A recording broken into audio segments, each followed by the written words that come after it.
This video is going to cover how to use p-values to make a decision and state a conclusion when doing a hypothesis test. So what is a p-value?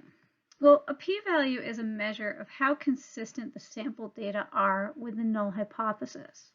And exactly how it measures this is by calculating the probability of observing the sample statistic or one that more strongly supports the alternative hypothesis if the null hypothesis were true. Now, small values of the p-value indicate that the sample would be not very likely to occur if the null were true, and large p-values indicate that the sample is reasonably likely to occur if the null hypothesis were true. So smaller p-values give stronger evidence against the null hypothesis and in support of the alternative, because smaller p-values are indicating that the data are less consistent with the null hypothesis.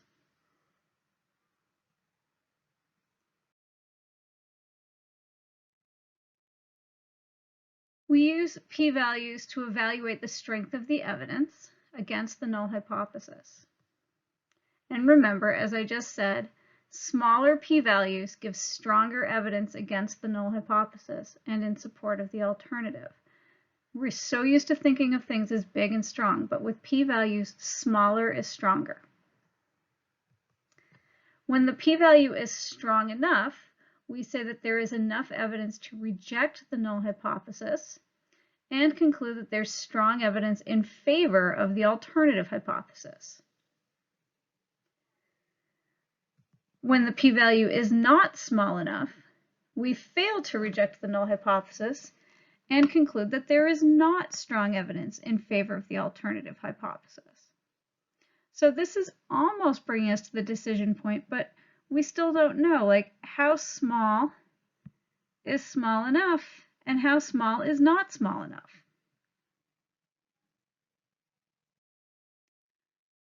The significance level for a hypothesis test is the threshold that we use to decide whether the p-value is small enough to reject the null hypothesis. The notation that we use for this significance level is alpha. The significance level should always be chosen before collecting the data, and usually we use a 5% level of significance. So if the p-value is less than the significance level alpha, we say that the evidence is strong enough and we reject the null hypothesis. In this case, we would conclude that there's statistically significant evidence in support of the alternative hypothesis. When the p-value is not smaller than the significance level, then we fail to reject the null hypothesis, and we say that there is not statistically significant evidence in support of the alternative. What this really means is not necessarily that the null hypothesis is true, but the data are not so inconsistent with it that we consider it implausible. So remember, when you fail to reject the null hypothesis, you have not shown it to be true. You have only failed to show strong enough evidence that you're convinced that it's wrong.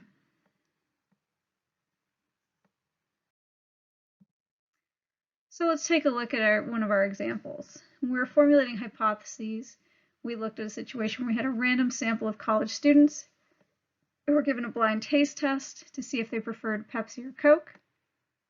And we wanted to know if there's strong evidence that among all college students, more prefer Coke than Pepsi.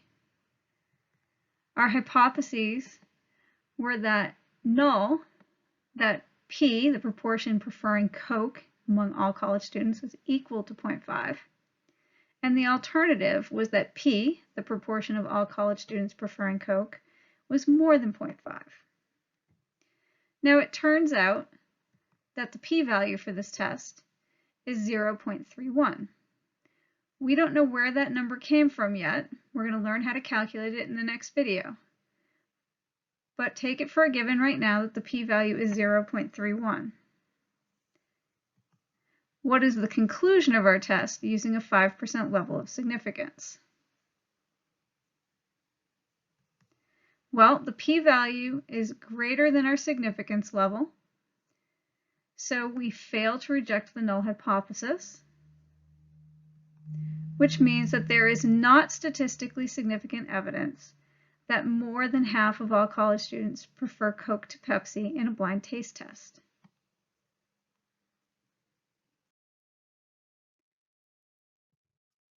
We'll look at one more example. Again, in our hypothesis testing video, we looked at the example of a company that claims that 80% of its Big Moose pumpkin seeds germinate, and an independent lab planted 100 seeds and 70 germinated. And we wanted to see, is there strong evidence that the company's claim is incorrect? Our null hypothesis was that P, the proportion of all seeds that would germinate, was equal to 0.8, versus the alternative that P is not equal to 0.8. For this test, the p-value is 0.012. What is the conclusion using a 5% level of significance? The p-value is less than the significance level, so the evidence is strong enough to reject the null hypothesis. This means that there's statistically significant evidence that the proportion of this company's Big Moose pumpkin seeds that germinate differs from their claim. Now, that's somewhat useful information, but it's not as useful as it could be, because it would be more helpful if we knew the proportion was more or less than they claimed. The way that we can figure that out is by going back and looking at the sample data. In the sample, we see that 70 out of 100 germinated, which gives us a p-hat, a sample proportion, of 0.7. Since this is less than 0.8, we know the direction of the difference. There is evidence that fewer than 80% germinate. In the next video, we'll take a look at how to calculate the p-value for a test for a single proportion.